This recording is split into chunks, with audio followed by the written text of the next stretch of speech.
দেশের 5ই জুন বিশ্ব পরিবেশ দিবসে আমরা সবাই মিলে একটি বটবৃক্ষ রোপণ করেছিলাম। এই বটবৃক্ষ রোপণ করেছিলাম কেবলমাত্র বটবৃক্ষ রোপণের উদ্দেশ্যে নয়। এইখানে আপনারা ছবিতে দেখতে পাবেন বাবা শান্তিনাথ নামে আমাদের পাড়ার মাঝখানে একটি শিব ঠাকুর আছে। সেই শিব ঠাকুরটি বাচ্চাদের নিয়ে একটি গাজন উৎসব হয় এখন 1 বছর অন্তর। আমরাও শিশুবেলায় আমরা যেমন ভক্ত হয়েছি, আমার দাদা কাকারাও হয়েছে, আমার বাবারাও হয়েছে, দীর্ঘদিন ধরে এটি চলে আসছে। এখন এই গাছের গাছ ছিল একটি বিশাল করঞ্জ গাছের নিচে এই শিব অবস্থান করত, কিন্তু বর্তমানে সেই করঞ্জ গাছটি বয়সের কারণে নষ্ট হয়ে গেছে। আমরা একটি কদম গাছ সবাই মিলে লাগিয়েছি, কিন্তু কদম গাছের পরমায়ু কতদিন হবে না জেনে তার থেকে একটু দূরে আমরা ওটা বটবৃক্ষের চারা পুকুরের পাড়ে একদম ধার ঘেঁষে 3 ফুট দূরত্বে আমরা লাগিয়েছিলাম। লাগানোর পর যেটি হলো, রাস্তা থেকে দূরত্ব ছবিতে তা দেখতে পাবেন অনেকটাই দূরে।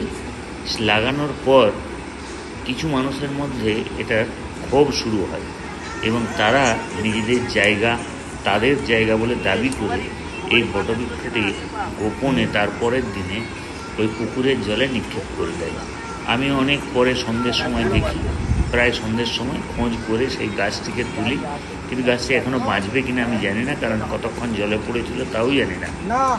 পরবর্তী ক্ষেত্রে আমি সেই গাছটিকে খুব সুন্দরভাবে বেড়া দিয়ে সব কিছু করেছিলাম, কিন্তু দুর্ভাগ্যের বিষয় তার একদিনের বেশি ওখানে স্থিতি হয়নি।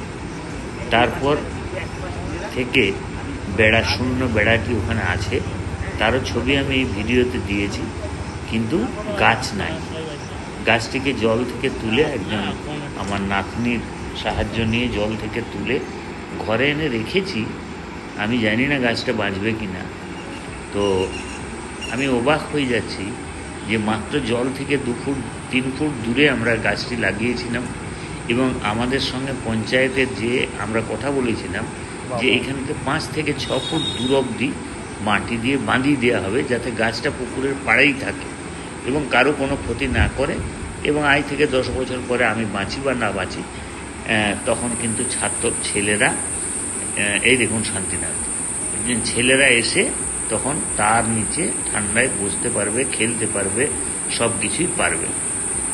কিন্তু দুর্ভাগ্যের বিষয়, সেটিকে গোপনে কোনো সময় সেটিকে জলে ছুঁড়ে ফেলে দেওয়া হয়েছে।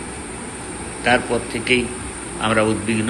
এই দূরত্বটা আপনারা দেখে বুঝতে পারবেন ছবিতে যে জল থেকে কতটা দূরে ছিল এবং রাস্তা থেকে কতটা দূরে ছিল। আমি সব ছবি এখানে দিয়েছি। তো সেই হিসেবে এখানে জায়গার খুব সংকুলন হয়। আমি আর একটা ভিডিওতে দেখাবো যে কেন গাছ লাগাতে হচ্ছে এতটা দূর অবধি।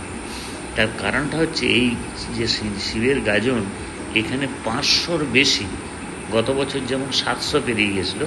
প্রতিবারেই সন্ন্যাসী হয়, তাহলে বাচ্চারা যেহেতু হয় তাদের অভিভাবকরা থাকে, আত্মীয় স্বজনরা থাকে, সুতরাং প্রতি সময়ই প্রায় কয়েক হাজার লোকের ওখানে মিলন হয়।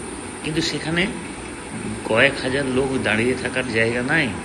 সেই জন্য পাশাপাশি যাদের ঘরের পাশাপাশি কোনো খালি জায়গা আমরা পাই, সেই জায়গাগুলো, যেগুলো আমি ছবিতে কিছু কিছু দূর থেকে দেখানোর চেষ্টা করেছি, সেখানে মাইক দিয়ে সেইখানে ছেলেদের বসিয়ে শিবের পুজো করানো হয়। সুতরাং এই অবস্থায় যখন আমরা পড়েছি, তখন একটি গাছ সুন্দরভাবে আমার ঘর থেকে ঘরে 6 মাস পালিত করে তারপর সেই গাছটিকে আমরা ওখানে রোপণ করেছিলাম।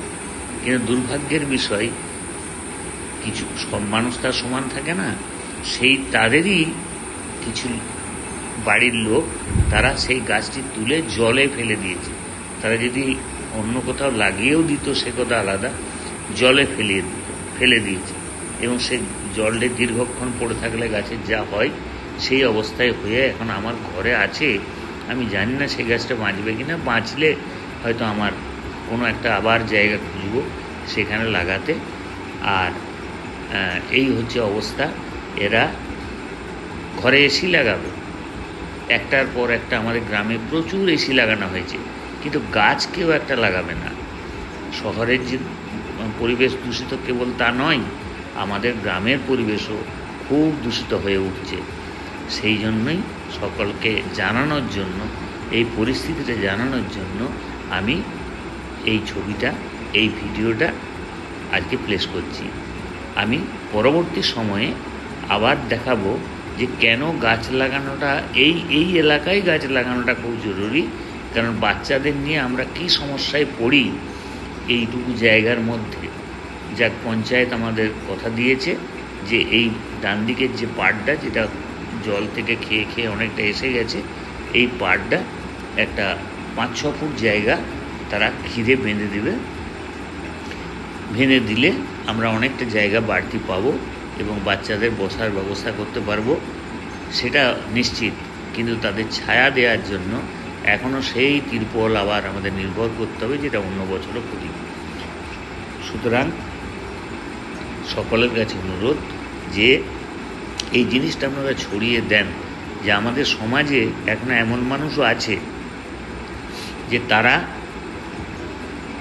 গাছকে নষ্ট করতেও সমানভাবে উদ্যোগী। যাক, জয় বাবা শান্তিনাথ। শান্তিনাথ সকলের মঙ্গল করুক। আমি চেষ্টায় থাকবো, আমরা চেষ্টায় থাকবো আরও গাছ লাগাবার। যেমন আজই মায়ের নামে একটি পলাশ গাছ লাগিয়েছি, তারও ছবি আমি দিয়েছি আমার ফেসবুকে।